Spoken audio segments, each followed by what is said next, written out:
ওয়াকফ আইনের প্রতিবাদ ঘিরে রণক্ষেত্র হয়ে উঠল মুর্শিদাবাদের সুতি ধুলিয়ান। সংশোধিত ওয়াকফ আইনের প্রতিবাদে সুতি থানার সাজুন মোড় এলাকা যেখানে অবরোধ চলছিল এবং সেই সময় পুলিশের সঙ্গে বিক্ষোভকারীদের মধ্যে সংঘর্ষ বাধে। এই অশান্তি চলাকালীনই গুলিবিদ্ধ হয় সপ্তম শ্রেণীর এক ছাত্র। আশঙ্কাজনক অবস্থায় তাকে কলকাতায় রেফার করা হয়েছে।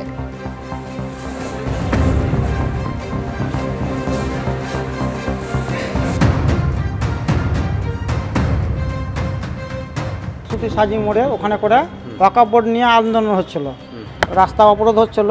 পুলিশের সঙ্গে খণ্ডযুদ্ধের আগে মোশাররফ হোসেন মাত্র 16 বছর বয়স, 7-এ পড়ে। ওর মাসের বাড়ি থেকে আসছিল, এর পুলিশের গুলিতে ওর বুকে গুলি লাগে। আর গতকালীন অশান্তির পরে আজ সকাল থেকে থমথমে রয়েছে সুতি শামশেরগঞ্জের বিভিন্ন এলাকা। একাধিক জায়গায় বিশাল পুলিশ বাহিনী মোতায়েন করা হয়েছে।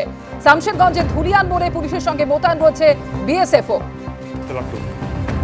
সুকান্ত মুখোপাধ্যায় রয়েছেন এই মুহূর্তে টেলিফোন লাইনে। সুকান্ত, গতকাল যেভাবে দফায় দফায় সুতি থেকে শুরু করে শামশেরগঞ্জ উত্তপ্ত হয়ে উঠেছে, আজ সকাল থেকে পরিস্থিতি জানতে চাইবো এবং পরিস্থিতি নিয়ন্ত্রণে রাখতে পুলিশের তরফ থেকে কি পদক্ষেপ করা হয়েছে? দেখো, পুলিশ প্রশাসনের তরফে কিন্তু ইতিমধ্যে প্রচুর তাদের ফোর্স মোতায়েন করা হয়েছে, তাদের তৎপরতা রয়েছে। কিন্তু সুতির একেবারে এই ঘটনা হিংসার ঘটনার পাশাপাশি কিন্তু একই রকম ভাবে থমথমে পরিবেশ রয়েছে শামশেরগঞ্জ থানা এলাকার ধুলিয়ান মোড়েও। এবং ধুলিয়ান মোড়ে যেটা দেখা গেছে যে গতকাল রাত থেকে কিন্তু সেখানে পুলিশের পাশাপাশি অর্থাৎ জেলা পুলিশের পাশাপাশি সেখানে কিন্তু বিএসএফ কেও মোতায়েন করা হয়েছে। দেখো, প্রথমেই বলে রাখি যে এখানে যোগাযোগ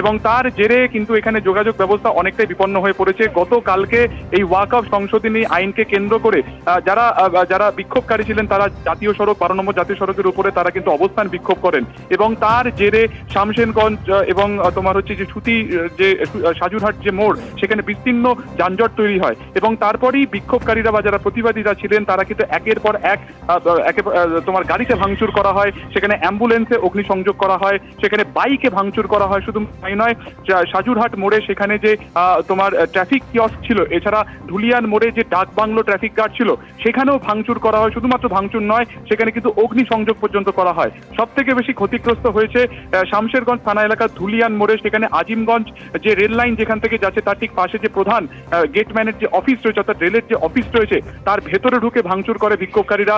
রেল লাইন থেকে গ্রানাইট পাথর এনে সেইগুলো দিয়ে যথেষ্টভাবে ভাঙচুর করা হয় এই রেলের অফিস। শুধুমাত্র তাই না, সেখানে একটি জেনারেটর যে মেশিন রয়েছে সেটিকে পর্যন্ত পুড়িয়ে দেওয়া হয়। সেখানকার পাওয়ার রুম, সেখানকার ব্যাটারি রুম, রিলে রুম সমস্ত কিছু ভাঙচুর করা হয় এবং রেল লাইনের যে গেট রয়েছে সেটাকে উপড়ে ফেলা হয়। এবং তারপরেই রেলের কর্তৃপক্ষের তরফে এখানে আজকে সকালে তারা আসেন, যেখানে নতুন করে একটি রেল গেট ইনস্টল করা হয় এবং এই যে ধুলিয়ান মোড় সেখানে পুলিশের পাশাপাশি কিন্তু বিএসএফ কে মোতায়েন করা হয়েছে এবং বিএসএফ 163 নম্বর এখানে প্রয়োগ করা হচ্ছে। ফলত এক জায়গায় প্রচুর সংখ্যক মানুষ তারা গ্যাদারিং বা সমবেত হতে পারবেন না এবং আজকে এই গোটা এলাকা জুড়ে যে মার্কেট রয়েছে তা কিন্তু সম্পূর্ণ রকম ভাবে বন্ধ। প্রশাসনের তরফে যতক্ষণ না পরবর্তী নির্দেশ এই সমস্ত বাজার মার্কেট কিরকমভাবে বন্ধ থাকবে। এখনো পর্যন্ত এই ঘটনায় কোনো আরোপ বা গ্রেফতারের খবর এখনো পুলিশের তরফে দেওয়া হয়নি। পুলিশের উচ্চপদস্থ আধিকারিক তারা ইতিমধ্যে জঙ্গিপুর যে পুলিশ ডিস্ট্রিক্ট অফিস রয়েছে সেখানে তারা উচ্চ পর্যায়ে মিটিং করছেন। কে বা কার ঘটনার সাথে যুক্ত ছিল, কারো কোনো উস্কানি এক্ষেত্রে কাজ করেছিল কিনা পুরো বিষয়টি তারা খতিয়ে দেখছেন। এবং তোমাকে বলে রাখি যে অ্যাম্বুলেন্স থেকে শুরু করে উত্তরবঙ্গের একটি সরকারি বাস তাতে পর্যন্ত অগ্নিসংযোগ করা হয়। বাস যাত্রীদেরকে নামিয়ে সেখানে ইট দিয়ে ভাঙচুর করা হয় এবং তারপরে অগ্নিসংযোগ করা হয় এবং প্রশাসনের তরফে আপাতত বিভিন্ন জায়গা তা পরিষ্কারের তারা কাজ চালানো হচ্ছে।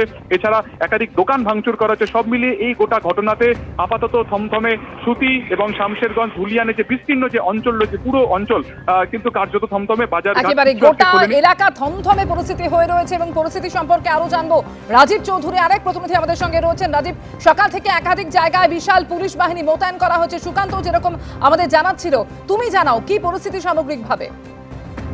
একেবারে গভীর রাত পর্যন্ত বিভিন্ন জায়গায় তল্লাশি চালায় পুলিশ। গ্রেপ্তার হয়েছে, বহুজন গ্রেপ্তার হয়েছেন। এখনো পর্যন্ত সংখ্যাটা স্পষ্ট করে বলা হয়নি, তবে সুতি এবং শামশেরগঞ্জ থানা এলাকায় যারা গ্রেপ্তার হয়েছেন তাদের আজকে জঙ্গিপুর আদালতে তোলা হবে এবং পুলিশ সূত্রে যেটা জানা যাচ্ছে যে এই সংখ্যাটা অনেক এবং যারা কারা কি কেন এই ধরনের ঘটনাটা ঘটলো এবং এর পিছনে অন্য কারো মদত রয়েছে কিনা সেটাও কিন্তু পুলিশ খতিয়ে দেখছে। এবং এই গোটা ঘটনায় এত জমায়েত কিভাবে জাতীয় সড়কের উপর হলো এবং জাতীয় সড়কের উপর দুপাশের যে সমস্ত বাড়ি এবং দোকান সেভাবে যথেচ্ছভাবে ভাঙচুর করা হয়েছে, ধুলিয়ান শহরের বলতে বিভিন্ন জায়গায় আক্রমণ করা হয়েছে, সবটাই কিন্তু পুলিশের যে নেটওয়ার্ক, সেই নেটওয়ার্কের মধ্যে থেকে আগে ব্যর্থ, এটাকে বিরোধীরা অভিযোগ করতে শুরু করেছেন। পুলিশ কার্যত স্বীকার করে নিচ্ছে পুলিশের যে সংখ্যা ছিল আর যেভাবে আন্দোলনকারীরা সংখ্যায় ছিলেন সেটার অনেকটাই ফারাক রয়েছে। ফলে পুলিশের পক্ষে সেভাবে প্রথম দিকে এগিয়ে যাওয়া সম্ভব হয়নি এবং আক্রান্ত পুলিশ প্রচুর 20 জনের বেশি পুলিশ কর্মী, পুলিশ আধিকারিক তারা আক্রান্ত হয়েছেন।